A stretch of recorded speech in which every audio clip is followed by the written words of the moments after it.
अस्सलाम वालेकुम, मैं हूँ शाज़ेब खानज़ादा। गुज़िश्ता महीने इमरान खान ने एहतजाज की फ़ाइनल कॉल इस मकसद से दी थी कि खुद उनकी और PTI की मुश्किलात कम हो जाएंगी और हुकूमत और इस्टेब्लिशमेंट बैक फुट पर चली जाएंगी। मगर धरने में नाकामी के बाद खुद PTI के लिए हालात मज़ीद ख़राब होते जा रहे हैं और पार्टी की सियासी, कानूनी और तंजीमी मुश्किलात मज़ीद बढ़ गई हैं। और अब PTI की तरफ से मुज़ाकरात की ख्वाहिश भी सामने आई है, लेकिन हुकूमती रवैया जारहाना होता जा रहा है। जबकि आज army chief general Asim Munir की सरबराही में फॉर्मेशन कमांडर्स की कॉन्फ्रेंस हुई, जिसका सख्त एलामिया सामने आया है।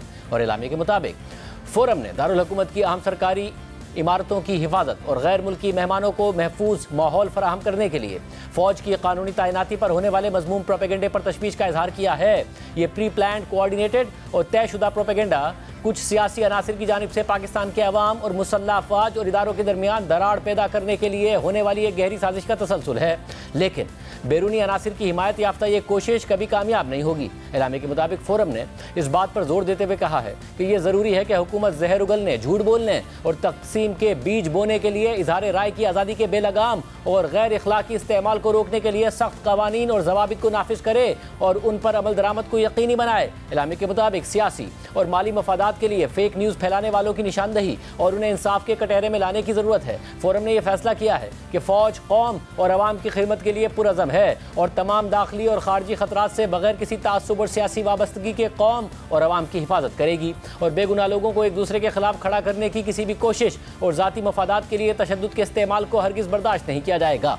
इससे पहले आज 9 मई को GHQ पर हमले से मुताल्लिक केस में इमरान खान समेत 100 मुल्जिमान पर फर्द जुर्म आयद कर दी गई है। ताहम इमरान खान समेत तमाम मुल्जिमान ने सेहत जुर्म से इनकार कर दिया है। और आम बात यह है कि 9 मई से मुताल्लिक ये पहला मुकदमा है जिसमें इमरान खान पर फर्द जुर्म आयद की गई है। मगर सिर्फ यही नहीं, हालिया एहतजाज के बाद इमरान खान पर कई नए मुकदमात भी दर्ज हो गए हैं। आज इस्लामाबाद पुलिस ने इस्लामाबाद हाई कोर्ट में रिपोर्ट जमा कराई, जिसके मुताबिक 24 नवंबर के एहतजाज के बाद इमरान खान पर मजीद 14 नए मुकदमात बनाए गए हैं, जिसके बाद सिर्फ इस्लामाबाद में इमरान खान के मुकदमात की तादाद 76 हो गई है। साथ ही एहतजाज के बाद से इमरान खान के अलावा पार्टी क़यादत की मुश्किलात भी बढ़ गई हैं। आज कौमी असम्बली में अपोजिशन लीडर उमर अयूब और साबिक सूबाई वजीर राजा बशारत समेत PTI के कई रहनुमाओं को अडियाला जेल के बाहर से गिरफ्तार कर लिया गया है। इसके अलावा इमरान खान की अहलिया बुशरा बीबी की कानूनी मुश्किलात भी बढ़ती जा रही हैं। तोशाखाना केस 2 में मुसलसल अदमपेशी पर वारंट गिरफ्तारी भी जारी कर दिए गए हैं, जबकि इसी केस में बुशरा बीबी की जमानत मनसूख करवाने के लिए FIA ने इस्लामाबाद हाई कोर्ट से रुजू किया हुआ है, जिस पर आज समाअत करते हुए जस्टिस मियां गुल हसन औरंगजेब ने बुशरा बीबी को नोटिस जारी करके आइंदा हफ्ते जवाब तलब कर लिया है। समाअत में FIA का मौक़िफ़ था कि बुशरा बीबी इस्लामाबाद हाई कोर्ट से मिलने वाली जमानत का गलत इस्तेमाल कर रही हैं और ट्रायल कोर्ट की अक्सर समातों में पेश नहीं हो रही हैं। वाज़ेह रहेगा 190 मिलियन पाउंड केस में अदमपेशी पर पहले ही बुशरा बीबी के नाकाबिल जमानत वारंट गिरफ्तारी निकले हुए हैं, जिसे आज भी अदमपेशी पर जज ने बरकरार रखा है। ताहम परसों बुशरा बीबी राहदारी जमानत हासिल करने के लिए पेशावर हाई कोर्ट में पेश हुई थी, जिस पर अदालत ने उन्हें 23 दिसंबर तक राहदारी जमानत दे दी थी। अब एक तरफ हालिया एहतजाज के बाद तहरीक इंसाफ मुतादिद कानूनी मुश्किलात का शिकार हो गई है, तो दूसरी तरफ तहरीक इंसाफ में तंजीमी मसाइल और इख्तलाफात बढ़ते जा रहे हैं और अब खुलेआम सामने आ रहे हैं। आज अडियाला जेल के कमरा अदालत में PTI के चेयरमैन बैरिस्टर गौहर खान और सेक्रेटरी जनरल सलमान अकरम राजा की इमरान खान की बहन अलीमा खान से तकरार हुई, जो हालिया एहतजाज में मरने वाले कारकुनों की तादाद के बारे में थी। जियो न्यूज़ के नुमाइंदे शब्बीर डार के मुताबिक अलीमा खान ने गौहर खान से सवाल किया कि आपने 12 शहादतें ही क्यों बताईं, तो बैरिस्टर गौहर खान ने जवाब दिया कि हमारे पास मौजूद तफसीलात की तस्दीक के बगैर इजाफा कैसे कर सकते हैं। अलीमा खान ने पूछा कि क्या आपको मालूम है कि हमारे कितने लोग लापता हैं, तो बैरिस्टर गौहर खान ने जवाब दिया कि हमने टीमें बनाई हुई हैं जो लापता लोगों पर काम कर रही हैं। सलमान अकरम राजा ने अलीमा खान से कहा कि पार्टी तमाम तफसीलात इकट्ठी करने में लगी है, यकीन करें कि इस मामले को पार्टी ऐसे ही नहीं जाने देगी। बैरिस्टर गौहर खान ने कहा कि मेरे पास 12 शहादतों के सिवा कोई मुसद्दिका शहादत नहीं है, मैं कैसे कह दूं कि सैकड़ों लोग शहीद हुए हैं। इस पर अलीमा खान ने उनसे पूछा कि आप ये बताएं कि आप किस किस शहीद और जख्मी के घर गए, तो बैरिस्टर गौहर खान ने जवाब दिया कि सलमान अकरम राजा से पूछ लें, जो कारकुन कंटेनर से गिरा था हम उसके घर गए थे। इस दौरान सलमान अकरम राजा ने कहा कि जो कारकुन अदालतों में पेश हो रहे हैं, खुदा के लिए उनको लापता ना कहें। और फिर अलीमा खान अडियाला जेल के बाहर आईं और मीडिया से बात करते हुए उन्होंने बैरिस्टर गौहर खान से 12 शहादतों के मामले पर बहस की तस्दीक की। इमरान खान ने जो कहा था उनके पास कार्ड है, आज बल्कि उन्होंने उसका जिक्र किया कि मैं जल्द ये कार्ड रिवील करने लगा हूँ। तो इतनी उन्होंने बात की और हमने कहा इंतजार कर लें, हमें पता तो चले कि ये क्या कार्ड है। लेकिन उसके बाद वो चले गए, जो बड़ी खुशाइन चीज़ है। 9 मई का आखिरकार केसेस अगर फर्द जुर्म सब पे लगा दें तो बहुत अच्छा होगा, ताकि ये केस चलाएं और यहाँ पे लाकर उसके सबूत पेश करें कि किस बिना पे इतने हजारों लोगों को आपने इस केसेस में मुलव्वस कर दिया। नंबर्स पे आपकी और मिस्टर गौहर की क्या बात हुई? 12 नंबर शहादतों का नहीं है। जब तक हमारे पास बाकी रिकॉर्ड नहीं आता, हमें ये नंबर की ज़रूरत नहीं है।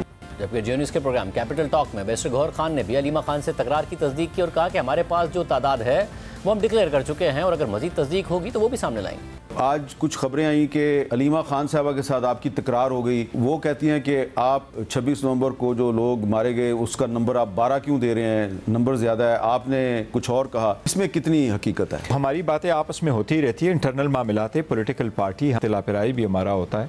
हमारे पास जो तादाद इस वक्त मौजूद है वो हम डिक्लेयर कर चुके हैं। जो लोग हमारे जख्मी है वो भी हम कर रहे हैं, जो हमारे अरेस्टेड है उनको भी देख रहे हैं, जो कोर्टों में पेश हो रहे हैं, जो नहीं पेश हो रहे वो भी देख रहे हैं, जो मिसिंग है उनको भी हम वेरीफाई कर रहे हैं। तो ये एज एंड व्हेन हमारे पास मजीद वेरिफिकेशन आएगी, अगर तादाद जिस तरीके से 8 से 12 पे आई है, अगर और भी बढ़ेगी तो हम किसी को नहीं छुपाएंगे, हर चीज़ को पब्लिक करेंगे।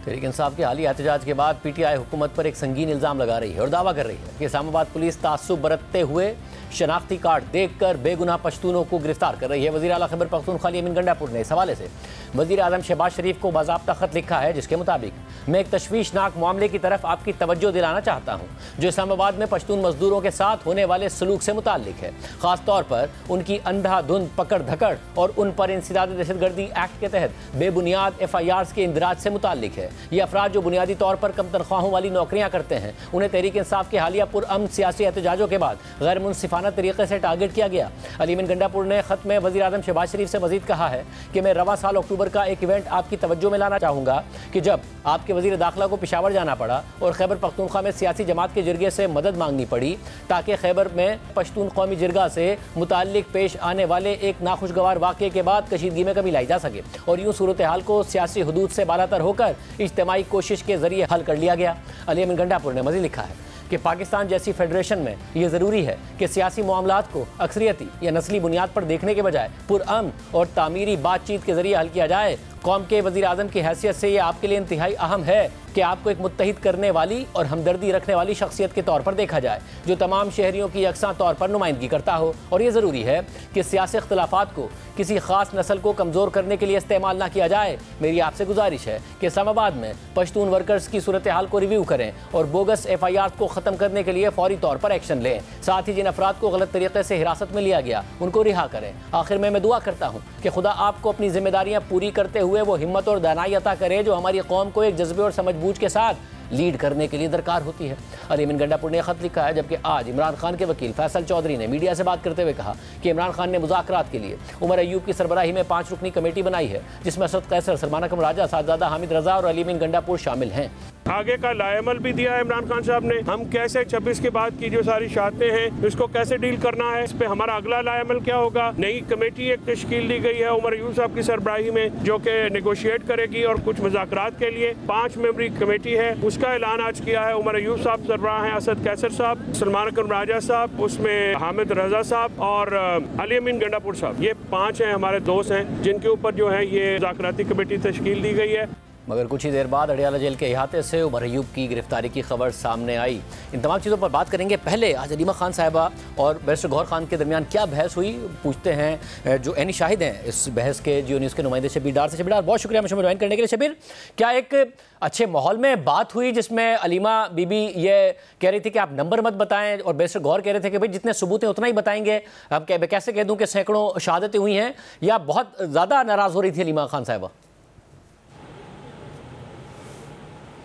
शाहजेब, ये जो गुफ्तगू हुई है, इस गुफ्तगू के दौरान हम तमाम साफ़ी वहाँ पर मौजूद थे और बैरिस्टर गौहर खान और अलीमा खान के माबैन बड़ी तलखी हुई है इस बात को लेकर कि जो डी चौक में शहादतें हुई है कारकुनान की, उनके आदाद शुमार पर अलीमा खान बैरिस्टर गौहर खान से पूछ रही थी कि आपने सिर्फ 12 शहादतों का क्यों कहा है, आपको ये पता नहीं है कि हमारे कितने कारकुनान जो है वो लापता हैं और अभी तक उनका कोई नहीं पता चला है। जिस पर बैरिस्टर गौहर खान ने उनको बताया कि 12 शहादतों का इसलिए मैंने जिक्र किया क्योंकि हमारे पास जो तफसीलात हैं तस्दीक शुदा वो सिर्फ 12 शहादतें हैं। मैं कैसे जो जिन लोगों की तस्दीक अभी तक नहीं हुई है मैं कैसे कह दूं कि सैकड़ों शहादतें हुई हैं। इस पर जो बैरिस्टर सलमान अकरम राजा वो भी कमरा अदालत में मौजूद थे, तो उन्होंने भी वो भी इस गुफ्तगू में शामिल हुए, तो उन्होंने कहा कि नहीं, जो लोग लापता हैं उनके बारे में हम तफसीलात इकट्ठी कर रहे हैं, टीमें भी तश्कील दी गई हैं, लिहाजा इस मामले को हम ऐसे नहीं जाने देंगे। लेकिन जो तस्दीक शुदा लोग हैं वो सिर्फ 12 हैं अभी तक, और मज़ीद मालूमात भी आ रही हैं। जब तक किसी कारकुन के शहीद होने की तस्दीक नहीं होती तो हम ये कह नहीं सकते कि कितने लोग जो है असल में शहीद हुए हैं। अच्छा, अलीमा खान ने बैरिस्टर गौहर खान से पूछा कि आपने जो लोग लापता हैं, क्या आप किसी के घर गए हैं, या जो लोग ज़ख्मी हुए हैं या जो शहीद हुए हैं आप किसी के घर गए हैं? तो इस पर बैरिस्टर गौहर खान ने कहा कि बैरिस्टर सलमान अकरम राजा इस बात के गवाह हैं कि जो एक कारकुन हमारा कंटेनर से गिरा था, जो बाद में पता चला जी कि वो ज़ख्मी है, शहीद नहीं हुए हैं, तो हम उनके घर गए हैं, उनसे ताज़ियत भी किए हैं, CM KP हाउस भी गए हैं, तो वहाँ पे भी हम उनसे मिले हैं। तो अलीमा खान बाकायदा तौर पर जैसे किसी मामले की इन्वेस्टिगेशन जो है शुरू कर दी थी बैरिस्टर गौहर खान की अलीमा खान ने। इस मामले पर मैं आपको बताऊं कि ये मामला 2 दिन कबल शुरू हुआ, क्योंकि जब 10 दिन बाद अडियाला जेल में बैरिस्टर गौहर खान सलमान अकरम राजा इमरान खान से मिले थे, तो उन्होंने उनको ब्रीफिंग दी थी कि जो डी चौक में जो एहतजाज हुआ है उसमें कितने कारकुनान शहीद हुए हैं, कितने ज़ख्मी हैं, तमाम तफसीलात इमरान खान को फराहम कर दी गई थी। जिसके बाद इमरान खान ने इस पर अफसोस भी इजहार किया था और उन्होंने अपना पॉइंट ऑफ व्यू भी दिया था। लेकिन गुज़श्ता रोज़ जब अलीमा खान बल्कि तीनों बहनें जब इमरान खान से मिली तो उन्होंने मज़ीद मालूमात इमरान खान को दी, जिस पर इमरान खान ने कहा कि बैरिस्टर गौहर खान और सलमान अकरम राजा ने जो फिगर्स दिए हैं या जो तफसीलात दिए हैं वो पूरी नहीं थी। आज मुझे पता चला है कि हमारे बहुत ज़्यादा लोग शहीद हुए हैं और बहुत ज़्यादा लोग ज़ख्मी हैं। उन्होंने यहाँ तक भी कहा कि जो बैरिस्टर गौहर खान हैं उनको शायद पता ही नहीं है चीज़ों का, और शायद वो मौके पर मौजूद भी नहीं थे। लिहाजा ये मामला 2-3 दिन से चल रहा है। आज जब हम चूँकि आज सुबह से ही अडियाला जेल में मौजूद थे, सानिया 9 मई GHQ हमला केस की जो समाअत है वो करीबन 6-7 घंटे चली है अडियाला जेल में। इसी तरह तोशाखाना और 190 मिलियन रेफरेंस की समाअत भी दूसरी तरफ जारी थी, क्योंकि आज जो कमरा अदालत वहाँ पर बनाया गया है वहाँ पर आज GHQ हमला केस की समाअत चल रही थी, इसलिए जो 190 मिलियन और तोशाखाना की जो समाअत थी वो शिफ्ट कर दी गई थी दूसरे कोर्ट रूम में, और वो कमरा अदालत जो है वो छोटा था, और वहाँ पर जो उनके वकला थे या जो रहनुमा थे या मीडिया के जो लोग वहाँ पर मौजूद थे, वहाँ पर बात जो है इजीली सुनी जा सकती थी। जो असल में जो कमरा अदालत जहाँ मामूल के मुताबिक प्रोसीडिंग्स होती है, वो चूँकि बड़ा कमरा है वहाँ पर आवाज़ नहीं पहुँच पाती सहाफ़ियों तक या दीगर लोगों तक, लेकिन ये कमरा अदालत छोटा था और हम वहाँ पर मौजूद थे। ये जो तलखी हुई है और ये जो तकरार हुई है बैरिस्टर गौहर खान और अलीमा खान के बीच, हम वहाँ पर मौजूद थे। बहुत शुक्रिया। बात करेंगे, हमारे साथ मौजूद हैं तलाल चौधरी साहब। तलाल चौधरी साहब बहुत शुक्रिया मैं शो में ज्वाइन करने के लिए। तलाल चौधरी साहब, नजर आ रहा है कि तहरीक इंसाफ बैकफुट पर है। आज इमरान खान 5 रुकनी कमेटी बनाते हैं कि जी वो मुज़ाकरात करेगी, उमर अयूब साहब उसके सरबराह, उन्हें गिरफ्तार कर लिया जाता है, बहुत सारे मुकदमात इमरान खान साहब के खिलाफ हो रहे हैं। तो क्या अब हुकूमत भी नहीं चाह रही है कि किसी भी तरीके से मुज़ाकरात हो, या इदारे नहीं चाह रहे कि मुज़ाकरात हो इसलिए हुकूमत भी नहीं चाह रही? देखिए, सबसे पहले तो ये जरा गलतफहमी थोड़ा इससे निकल आना चाहिए कि अदारे कोई हुकूमत से कोई अलहदा है। इस हुकूमत की में जो परफॉर्मेंस है हुकूमत की, उसकी एक बड़ी वजह ये है कि अदारे हुकूमत के पीछे और हुकूमत के साथ खड़े हैं। और रही बात इन सियासी डायलॉग की, तो ये मामला ये है कि आप ये बातचीत इनसे हुई थी, ये किसी चीज पे पूरा नहीं उतरते। वो संजरानी वाला मामला देख ले, यानी उस वक्त भी इन्होंने हमारी उसको कमजोरी समझा। इन्होंने समझा कि ये इस वक्त कमजोर है। मुज़ाकरात की बात जब भी इनसे करें तो ये समझते हैं कि ये एक कमजोरी दिखा रहे हैं। तो बातचीत जो है वो हम तो करना चाहते हैं, मगर बातचीत NRO के लिए नहीं हो सकती, बातचीत केसेस पे नहीं हो सकती, बातचीत 9 मई माफ करवाने के लिए नहीं हो सकती, बातचीत इस्लामाबाद चढ़ाई के लिए या इस्लामाबाद चढ़ाई के एक और प्लान के बनाने के लिए नहीं हो सकती। मगर साहब, अब तो इस वक्त तो फासला इतना है, तो कम से कम बात करने के लिए बात हो सकती है, क्योंकि वो इस्टेब्लिशमेंट से भी बात ही करना चाहते हैं। जब आपसे नहीं कर रहे थे, मगर अब आप 5 रुकनी कमेटी बनाई है तो कम से कम बात करने के लिए बात हो सकती है। अगर इतनी एक्सट्रीम पोजीशंस हो तो पहले तो बात की जाती है बात करने के लिए। देखिए, जो फोरम्स हैं बहुत सारे, उसमें PTI की नुमाइंदगी मौजूद है। आप ये जुडिशल कमीशन देख लें, उनमें ये बैठ रहे हैं। आप पार्लियामेंट की कमेटियां देख लें, पार्लियामेंट के अंदर देख लें, उसके बाद आप अपेक्स कमेटी का इजलास हुआ या कोई भी कौमी मुफाद की जो बड़ी मीटिंग्स है उसमें सीएम केपीके मौजूद होते हैं, उनकी राय मौजूद होती है, उनकी प्रेजेंस मौजूद होती है। लेकिन मसला ये है कि ये अपना काम करने की बजाय ये सारी जमात बानी पीटीआई को एनआरओ दिलाने के लिए, या वो बानी पीटीआई ने यरगमाल कर रखी है, यानी पूरी जमात की बेबसी देखें कि उनकी अहलिया एक तरफ थी और पूरी जमात दूसरी तरफ थी, और सारी जमात जो है ये जब से इनकी ये अहलिया बनी है ये इन्हीं की सफाइयां दे रही हैं या इन्हीं के किए गए कामों को बाद में वो जो उनके चार्जशीट उनके अगेंस्ट बनी है वो पंजाब हुकूमत में बुजदार का लगाना हो या इनकी दोस्त गोगी हो या इनका बनी गाला में बड़ी बड़ी 190 मिलियन की जो भी बातें हो, जो भी बातें तला चौधरी साहब, इमरान खान साहब का मुकम्मल एतमाद हासिल है उन्हें, और आज और इमरान खान साहब बाकायदे तौर पर बता रहे हैं कि वो अपनी बहनों पर और बुशरा बीबी पर ही यकीन करते हैं। तो आपका बुशरा बीबी पर जो भी एतराज हो उस एतराज की अहमियत नहीं है इमरान खान साहब की नजर में। द प्रॉब्लम इज कि आप जो क्रैकडाउन कर रहे हैं उस पर अली मीन गंडापुर साहब भी खत लिख रहे हैं वजीर आजम को, लिखा गया जिसमें उन्होंने कहा है कि पश्तूनों को प्रोफाइल किया जा रहा है, उन्हें जो गरीब मजदूर हैं उन्हें गिरफ्तार किया जा रहा है तहरीक इंसाफ के ऊपर क्रैकडाउन का बहाना बनाकर। जो गरीब कारकुन या मजदूर गिरफ्तार हुए हैं वो इसलिए हो रहे हैं कि उनको हायर करके लेकर आए थे इनके वजीर नशीर और सूबाई हुकूमत के पीके, ये उसके मुजरम है असल में, ये उन्हें यहाँ छोड़कर भागे हैं, इन लोगों ने उन्हें उकसाया है, इन लोगों ने उनके हाथों में डंडे कील वाले पकड़ाए हैं, इन लोगों ने उन्हें शेल दिए हैं आंसू गैस के, इन लोगों ने उन्हें मुसल्ला करके लेकर आए हैं। तो मामला ये है कि ये पहले इन्होंने नैरेटिव बनाने की कोशिश की लाशों का, उस पे ये पिटे, अब ये नैरेटिव बना रहे पश्तूनों का और के पठान का। पठान हमारा भाई है, पठान तो बहुत ज्यादा अफसरान इस्लामाबाद की उस फोर्स में थे जिनको ये डंडे मार रहे थे, पथराव कर रहे थे, आंसू गैस से फेंक रहे थे और जिन्हें गोलियां मार रहे थे। नहीं मगर तरा साहब तो जब पुलिस को फ्री हैंड मिलता है, अब शहनाज साहब के साथ भी ये मसला उठा रहे थे, तो फिर वो करती है एक्सेसेस। ऐसा ना हो रहा कि ऐसा हो रहा हो तो इस बात में कोई हर्ज नहीं है कि नीचे पैगाम पहुंचाया जाए पुलिस को कि जी देख कर आपने करना है, कौन है जिन्होंने कानून तोड़ा, कौन है जो अपना काम कर रहे हैं, मजदूरी कर रहे हैं। सिर्फ अगर वो पीटीआई का हमदर्द है और उसने कोई कानून नहीं तोड़ा तो इस बात पर तो नहीं उनके खिलाफ क्रैकडाउन किया जा सकता। देखिए मेरी बात, सबसे पहले तो कानून तोड़ा गया है कि जब पहले वफाकी हुकूमत ने अनाउंस किया, उसके बाद इस्लामाबाद हाई कोर्ट का एक फैसला आया, फिर उसके बाद ये पता था कि ये एहतजाज जो है ये किसी सूरत भी उन कवानीन को या आइन के दायरे में नहीं है। इनको फिर हमने आइन के दायरे में लाने के लिए इनसे बातचीत की, संजरानी पर मनवाया कि ये आइन के दायरे में रह के एहतजाज करें। उसके बावजूद इस्लामाबाद के रेड जोन तक आना क्या कानून तोड़ना नहीं? इस्लामाबाद जो वो शहीद हुए हैं वहां पर जिनको रौंदा गया है गाड़ी से, क्या जो आंसू गैस के शेल चलाते रहे, जब पथराव करते रहे या वहां बगावत जैसे ऐलान करते रहे? बात ये है कि इस सब के मुजरम ये खुद हैं और इनको सामने ये इतने बुज़दिल हैं, उनको पहले छोड़कर भागे, अब उनके मुकदमात में भी उनको कहते हैं कि इनको पकड़ लें, खुद पीछे।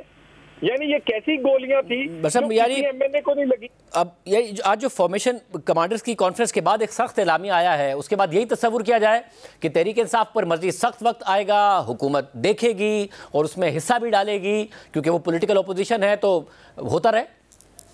देखिए मेरी बात सुने, जो मैं आपको पहले कह चुका हूं और मैं दोबारा आपको, मैंने एक दफा पहले कहा था कि अमेंडमेंट्स आएंगी। अगर 26वीं तरमीम ना हुई होती और अदारे हुकूमत के साथ उस तरह ऑन बोर्ड ना होते जैसे पाकिस्तान में पहला होता रहा है, तो ये एहतजाज भी कामयाब हो जाता। ये एहतजाज इस्लामाबाद में एंटर बाद में होता, इसका 100 मोटो पहले हो चुका होता।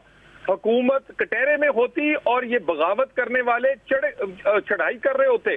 तो बात यह है कि अदारे इस वक्त चाह रहे हैं कि पाकिस्तान में जो पॉलिटिकल स्टेबिलिटी है, जिससे इकोनॉमिक स्टेबिलिटी आ रही है, जिससे स्टॉक एक्सचेंज बेहतर हो रही है, रुपया तकड़ा हो रहा है, महंगाई कम हुई है, 5% तक गई है।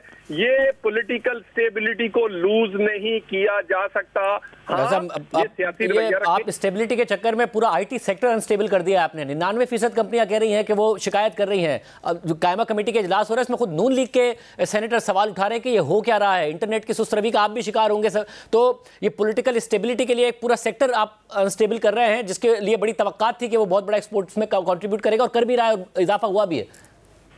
देखिए, जहां पर कमी कुताही है उसको ठीक करने को तैयार है, लेकिन आप ये तस्लीम करें कि इसी इंटरनेट को डिस्टेबलाइज करने के लिए इस्तेमाल किया जाता है, इसी को दहशतगर्द यूज करते हैं, इसी से दहशतगर्द यही वेबसाइटें इस्तेमाल करके जो अपने हमले प्लान करते हैं। तो है हाँ, इदारों का काम है उन्हें पकड़ने का, ना कि सारे मुल्क के लिए इंटरनेट स्लो कर देना का कि अवाम ही सारे के सारे परेशान हो जाएं। मैं अपना शाहजेब साहब बिल्कुल आपकी बात को कह रहा हूं कि इसको हमें ठीक करने की जरूरत है, ठीक करेंगे। हाँ, जो कमी कुताही हुई है वो नहीं होनी चाहिए थी, ठीक करेंगे इसको। और सब और मुज़ाकरात अब कतई तौर पर नहीं करेंगे। 5 रुकनी कमेटी बनाई, चले उमर अयूब साहब गिरफ्तार हो गए, आप लोग नहीं है किसी मूड में तहरीक इंसाफ से मुज़ाकरात करने के? सर देखिए, सियासी रवैया अपनाए, सबसे पहले अपनी जिम्मेदारी केपीके की हुकूमत पूरी करे दहशतगर्दी के खिलाफ, लोगों की सेहत तालीम के लिए। उसके बाद सियासी रवैये के साथ इमरान खान ने जो यरगमाल बनाया हुआ है पूरी जमात को, और पूरी जमात पर वो प्रेफरेंस देते हैं बुशरा बीबी जैसी गैर सियासी औरत को, ये रवैया छोड़े। और उसके बाद 9 मई में जो लोग इन्वॉल्व थे वो सरेंडर करें। ये जो बगावत है, इस तरह की आइंदा बगावत ना करने का ऐलान फरमाएं और कहें कि वो कोई ऊपर से उतरे हुए नहीं है। वो तो बातचीत तो हम इन्हें जो फोरम है पार्लियामेंट का या अपेक्स कमेटी या बाकी मुश्तरका मुफादात की कौंसिल हर जगह करते हैं और करेंगे। बहुत शुक्रिया, लोगों की रोटी। बहुत शुक्रिया तलाजी साहब की गुफ्तगू आपने सुनी। होने क्या जा रहा है, अंदर के मामलात क्या है, इस पर बात करेंगे एक ब्रेक के बाद। दोबारा खुशामदीद नाजरीन। होने क्या जा रहा है, हमारे साथ सीनियर साहब तज़किया मुनीफ फारूक साहब मौजूद। मुनीफ साहब बहुत शुक्रिया मुझे ज्वाइन करने के लिए। ज़ाहिर है आप जब ये हो रहा था, धरने के लिए जा रहे थे, आप जब भी कह रहे थे कि इससे मतलूबा नताइज तो नहीं निकलेंगे, मगर शायद सख्ती तहरीक इंसाफ पर के खिलाफ हो। मजीद केसेस, गिरफ्तारियाँ शुरू हो गई हैं। फॉर्मेशन कमांडर्स की कॉन्फ्रेंस का एलामिया आपने देखा है, किस तरफ सूरत हाल जा रही है? क्योंकि तहरीक इंसाफ अब इस ख्वाहिश का इजहार कर रही है कि मुज़ाकरात करने को तैयार है। आज एक 5 रुकनी कमेटी भी बनाई गई, मगर उमर अयूब साहब उसकी सरबराही कर रहे थे, वही गिरफ्तार हो गए। बहुत शुक्रिया शाहजेब साहब। देखिए, इम्पोर्टेंट बात यह है कि जो मैं हमेशा आपके सामने भी अर्ज करता रहा हूं, वो है पाकिस्तान तहरीक इंसाफ की जानिब जो पाकिस्तान की एस्टैब्लिशमेंट है या इस पूरे निज़ाम की पॉलिसी, वो पॉलिसी कहीं तब्दील होती हुई नजर नहीं आ रही।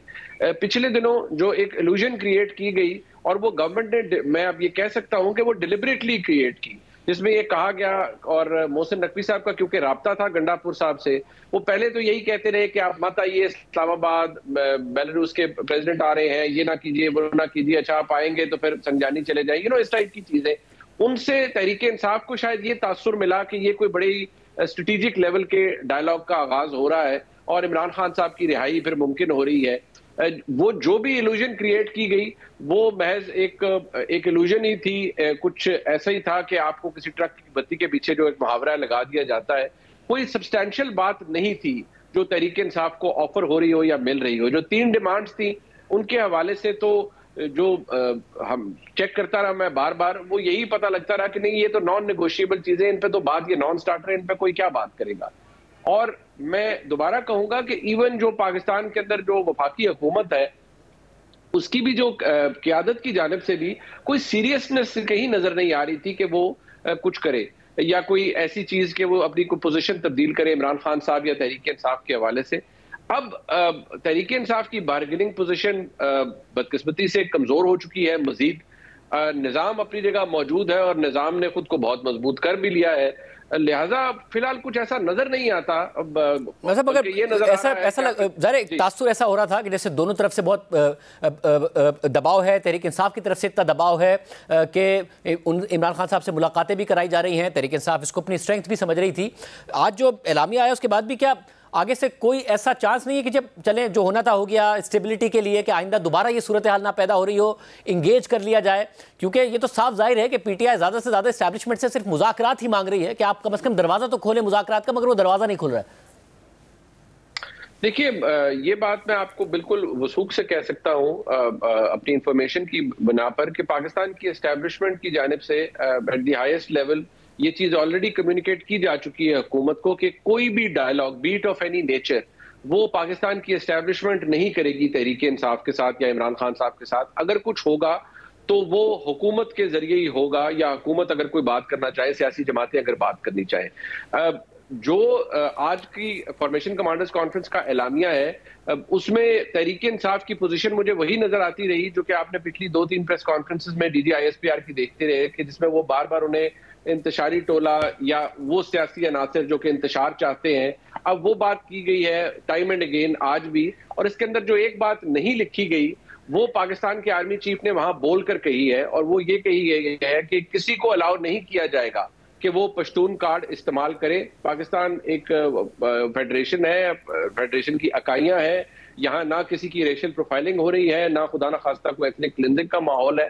कोई पश्तून कार्ड इस्तेमाल करके पाकिस्तान की रियासत को नुकसान पहुंचाना चाहेगा तो उसकी इजाजत नहीं दी जाएगी। अब इस बयानिए से या इस एलामिये से तो ये लगता है कि कोई स्पेस नहीं है इस वक्त तहरीक इंसाफ के पास, और जो बेस्ट बेट है वो गंडापुर साहब है, क्योंकि गंडापुर साहब का फिर भी किसी न किसी लेवल पर इंटरेक्शन एस्टेब्लिशमेंट से होता रहता है। वैसे अब मसला ये है कि इस वक्त पार्टी में हमें नजर आया धरने के दौरान भी कि इवन अली बिन गंडापुर साहब भी पिछले 1-2 एहतजाज के बाद वो क्रेडिबिलिटी नहीं रही है उनकी वर्कर्स के दरमियान। बुशरा बीबी की बहरहाल है, और बुशरा बीबी को जब रिहा किया गया तो ये तासुर देने की कोशिश की गई जैसे कोई ना कोई अंडरस्टैंडिंग या डील हुई है। अब तो ये वाजह है कि कोई डील नहीं थी, कोई अंडरस्टैंडिंग नहीं थी, और बुशरा बीबी ने बाकायदा तौर पर जैसा इमरान खान साहब ने कहा वैसा किया। खान साहब खुद भी ऑन कर रहे हैं कि उन्होंने जो किया मेरे कहने पर किया।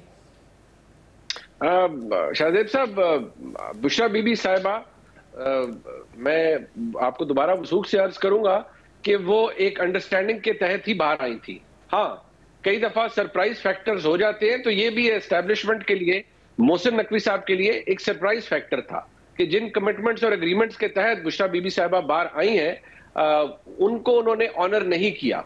और बुशरा बीबी साहिबा के लिए जब उनका इस्लामाबाद आना, फिर उसके बाद उसकी कंटेनर के ऊपर आना, फिर डी चौक के ऊपर बार बार इंसिस्ट करना, ये बड़ा प्रॉब्लमैटिक इक्वेशन बन गई थी उस वक्त मोहसिन नकवी साहब के लिए भी, और पाकिस्तान की हुकूमत और पाकिस्तान की एस्टैब्लिशमेंट के लिए भी की। आपको याद होगा मैंने कुछ अरसे पहले भी आपके प्रोग्राम में अर्ज किया था कि कुछ चीजें आउट ऑफ सिलेबस हो जाती हैं, एज पर प्लान नहीं होती, क्योंकि वाटर टाइट गारंटीज तो नहीं होती। बुशरा बीबी साहिबा के अंदर के बाहर निकलने के अंदर जो लोग गारंटोर्स बने थे, अब शायद उनकी जवाब तलबी हो रही है किसी जगह पर कि भैया आप तो ये कहते थे, आप तो वो कहते थे, आपने तो ये मुआहदे किए थे, या आपने तो ये एश्योरेंसेस दी थी, अब वो नहीं हो रही तो उनके बारे में क्या कहा जा सकता है। लेकिन ये बात 100% अपनी जगह मौजूद है कि वो एक अंडरस्टैंडिंग के तहत बाहर आई है। और अब क्या होगा? बुशरा बीबी जाहिर है अब उनके वारंट भी जारी हो रहे हैं, मगर उन्हें वर्कर्स का भी एतमाद उन्हें हासिल हुआ है, इमरान खान साहब का भी एतमाद हासिल है। आगे होने एग्जैक्टली क्या जा रहा है? क्योंकि जाहिर 2-3 महीने बाद पार्टी फिर कह रही है मोबिलाइज करेंगे, इमरान खान साहब कॉल देते हैं, बहरहाल उनके वर्कर निकलते हैं। शाहजेब साहब, ये तो बिल्कुल मौजूद है कि तमाम तर प्रेशर्स और तमाम तर मसाइल के बावजूद पाकिस्तान तहरीक इंसाफ बहसियत एक जमात, बहुत मजबूत जमात है, वो अपनी जगह खड़ी हुई है। इमरान खान साहब की सपोर्ट बेस भी मौजूद है। हाँ, ये बात फैक्ट है कि पंजाब के अंदर जो आउटपोर होना चाहिए था वो नहीं हुआ। फिर एक अपॉलॉजी क्रिएट की गई कि नहीं जी, वो एक्चुअली बहुत ज्यादा क्रैकडाउन था पंजाब के अंदर। देखिए, हमने पहले भी देखा है जब इमरान खान साहब की हुकूमत गई थी, उस वक्त भी हुकूमतों ने, उस वक्त भी बहुत कुछ हुआ था, उसके बाद भी बहुत कुछ हुआ। लाहौर में लोग निकलते रहे तहरीक इंसाफ के लिए, लाठीचार्ज भी हुआ, क्रैकडाउन भी होता था, गिरफ्तारियां भी होती थी। 25 मई के वक्त 2022 के करीब भी यही कुछ हुआ, लोग निकले। लेकिन इस दफा तो मैं बहसियत सहाफी ऑन पर्पज लाहौर में बाहर निकला और मुख्तलिफ जगहों पर गया जहां तहरीक इंसाफ के लोग निकलते थे, नहीं निकले लोग। ऐसा नहीं था कि हर लीडर के घर के बाहर पुलिस खड़ी थी। हाँ, पुलिस जरूर निकली, लेकिन पुलिस वाले भी सारा दिन मक्खियां ही मारते रहे, क्योंकि उन्हें कोई क्राउड ऐसा मिला ही नहीं जिसके ऊपर वो लाठीचार्ज करें या उन्हें 144 का नफाज यकीनी बनाए। अब इस वक्त पाकिस्तान तहरीक इंसाफ को, मेरे ख्याल में, अपने आप को, अपनी पॉलिसी को री इन्वेंट करने की जरूरत है। इमरान खान साहब will never slow down, he will keep coming back, he will keep striking back, because उनको ये लगता है कि मुझे अपना रास्ता वापस नेगोशिएटिंग टेबल पर बनाना है। वेयर एज आप जो टेबल पर देख रहे हैं वो ऐसे ही नजर आ रहा है कि उसके ऊपर एक ही शख्सियत मौजूद है या एक ही साया मौजूद है, और वो इतना मजबूत है कि वो किसी से बात नहीं कर रहा, किसी से किसी चीज का जवाब नहीं दे रहा। हुकूमत को मैं आपको ये भी कह सकता हूं कि आज की तारीख में, कल कुछ हो जाए, हमारी इवेंट ड्रिवन पॉलिटिक्स है, लेकिन आज की तारीख में प्राइम मिनिस्टर से ज्यादा कंफर्टेबल शख्स इस वक्त पाकिस्तान के अंदर कोई नहीं है। वो बहुत खुश हैं कि पाकिस्तान ने जो मुआशी तौर पर बहुत अचीव किया है, and what he really enjoys is an unprecedented cordial relationship with the army chief. बहुत शुक्रिया मुनीफ साहब की, उसको आपने सुनी। आज एक और अहम वाकया हुआ है जिससे मंसूर अली शाह साहब की तरफ से खत लिखा गया है, उसकी तफसीलात आपके सामने रखेंगे ब्रेक के बाद। सुप्रीम कोर्ट के सीनियर तरीन जज जस्टिस मंसूर अली शाह का चीफ जस्टिस याया आफरीदी के नाम एक और खत सामने आया है, जिसमें एक बार फिर उन्होंने मुतालबा किया है कि 26वीं आईनी तरमीम के खिलाफ दरख्वास्तों की समाअत के लिए फुल कोर्ट तश्कील दिया जाए और इस हवाले से फैसला होने तक जुडिशल कमीशन का इजलास मुलतवी किया जाए। जस्टिस मंसूर अली शाह ने खत में लिखा है कि मुझे 23 नवंबर को एक खत मिला जिसमें 6 दिसंबर को जुडिशल कमीशन का इजलास बुलाने का जिक्र किया गया है ताकि सिंध और पेशावर हाई कोर्ट्स में एडिशनल जजेस की तैनाती के लिए नामजदगियों पर गौर किया जाए। तमाम तर एहतराम के साथ मुझे इस इजलास पर मंदरजा झेल तहफ़्फ़ुज़ात और एतराज़ात हैं। पहला एतराज़ बयान करते हुए जस्टिस मंसूर अली शाह ने लिखा है कि मौजूदा जुडिशल कमीशन की तश्कील 26वीं आईनी तरमीम के तहत की गई है, ताहम खुद 26वीं आईनी तरमीम के खिलाफ मुआशरे के मुख्तलिफ तबक़ात की तरफ से सुप्रीम कोर्ट में दरख्वास्तें दायर की गई हैं और ऐसी 2 दर्जन से ज़ायद दरख्वास्तें ज़ेर इल्तवा हैं। इन दरख्वास्तों का फैसला आना भी बाकी है, लेकिन अगर ये आईनी तरमीम कलअदम करार दे दी गई तो जुडिशल कमीशन के तमाम फैसले भी कलअदम हो जाएंगे, जिनमें ख़ास तौर पर मुख्तलिफ हाई कोर्ट्स में एडिशनल जजेस की तैनातियाँ शामिल हैं। अगर ऐसा हो गया तो ये हमारे इदारे और इस अमल से मुताल्लिक अफराद के लिए शर्मिंदगी का बाइस होगा, जैसा कि हम Sindh high court bar association case पर सुप्रीम कोर्ट के फैसले में देख चुके हैं। इससे न सिर्फ पूरा इदारा शर्मिंदा और कमज़ोर होगा बल्कि अवामी वसाइल और वक्त का ज़िया भी होगा। अगर 26वीं आईनी तरमीम के खिलाफ दरख्वास्तें फुल कोर्ट सुन ले तो ऐसे हालात से बचा जा सकता है और इससे जुडिशल कमीशन की हैसियत पर लगा सवालिया निशान भी हमेशा के लिए हट जाएगा।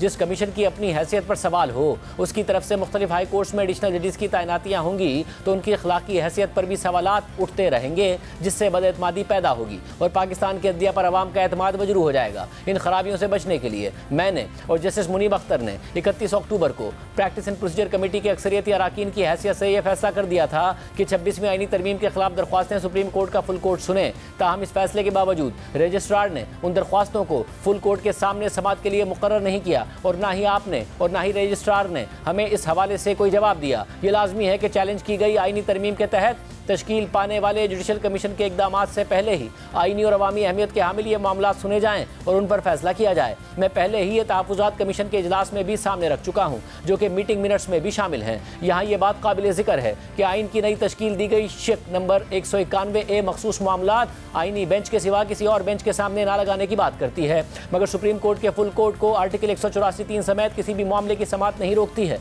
फुल कोर्ट और सुप्रीम कोर्ट के दीगर बेंचेस के दरमियान फ़र्क आइन के आर्टिकल 203J 2C और D में वाज़े है और तस्लीम किया गया है। ताहम अगर आपको इस आइनी पोजीशन के हवाले से शुबहात हैं तो फुल कोर्ट दरख्वास्तों की समाअत से पहले इस पर कानूनी फैसला कर सकता है। इसके अलावा ये बात भी अहम है कि जुडिशल कमीशन के जरिए जजेस की तैनाती आइनी तकाजा है और आइन के आर्टिकल 175A की शिक नंबर 4 जुडिशल कमीशन को अपने रूल्स खुद बनाने का इख्तियार देती है। रूल्स की अदम मौजूदगी में जजेस की तैनाती के लिए की गई जुडिशल कमीशन की कोई भी कार्रवाई गैर आइनी होगी। 1897 के जनरल क्लॉजेज एक्ट और 2010 के judicial commission of Pakistan rules के तहत ये काम नहीं हो सकता, क्योंकि खुद आइन का आर्टिकल 175A 4 तरमीम के बाद जजेस की तैनाती के लिए मयार और पैमाना तय करने की बात करता है, जो तरमीम से पहले आर्टिकल में नहीं था। 18वीं तरमीम के तहत जब जुडिशल कमीशन कायम हुआ था तो उसने पहला काम अपने लिए रूल्स बनाने का किया था। रूल्स बनाए बगैर अगर हाई कोर्ट्स में तैनातियाँ की गई तो इससे ये अवामी तासुर पैदा होगा कि जुडिशल कमीशन में इंतजामिया की अक्सरियत अदलिया में अपने लोग लाना चाहती है और इस तासुर को दूर किया जाना चाहिए। लिहाजा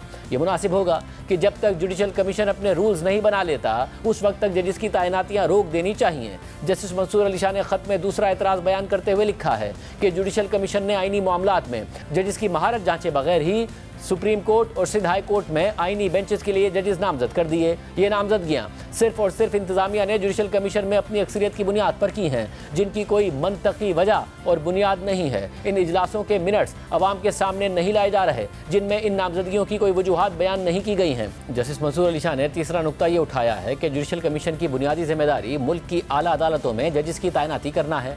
इस तनाजुर में कमीशन के फैसले अवामी अहमियत के हामिल हैं, फिर भी इन इजलासों के मिनट्स अवाम के सामने नहीं लाए जा रहे। हालांकि आइन का आर्टिकल 19A अवाम को मालूमात तक रसाई का हक देता है। ऊपर बयान किया गया है कि गुज़िश्ता कमीशन के रूल्स के तहत नए कमीशन को नहीं चलाया जा सकता, लिहाजा उन रूल्स की बुनियाद पर जुडिशल कमीशन अवाम को इस बुनियादी हक से महरूम नहीं रख सकता कि वो कमीशन की कारकर्दगी के बारे में जान सकें। मालूमात तक रसाई शफाफियत और एहतसाब के लिए ज़रूरी है, ख़ास तौर पर कि जब मामला इंसाफ और अवामी एतमाद से मुताल्लिक इदारों का हो। जुडिशल कमीशन के मीटिंग मिनट्स जारी करने से अदलिया पर अवाम का एतमाद बढ़ेगा, फेवरेटिज्म के शुबहात दूर होंगे, मेरिट यकीनी बनेगा और अदालती तैनातियों में शफाफियत के उसूल का बोलबाला होगा। मामलात में शफाफियत जजेस को भी तरगीब देती है कि वो आज़ादी और ईमानदारी के साथ काम करें, ताकि जमहूरियत के बुनियादी सतून के तौर पर अदलिया का एतबार कायम रहे। फैसला साजी का अमल अवाम के सामने लाने से अदलिया न सिर्फ अपनी साख का तहफ़्फ़ुज़ करती है, बल्कि शफाफियत और एहतसाब के कल्चर को भी फ़रोग़ देती है, जो कानून की बालादस्ती मजबूत बनाने के लिए ज़रूरी है। इन तमाम निकात की रोशनी में मैं एक बार फिर गुजारिश करता हूँ कि आप फुल कोर्ट बिठाएं और रजिस्ट्रार को 26वीं आईनी तरमीम के खिलाफ दरख्वास्तें उसके सामने लगाने की हिदायत दें। मैं आपसे मजीद ये दरख्वास्त करता हूँ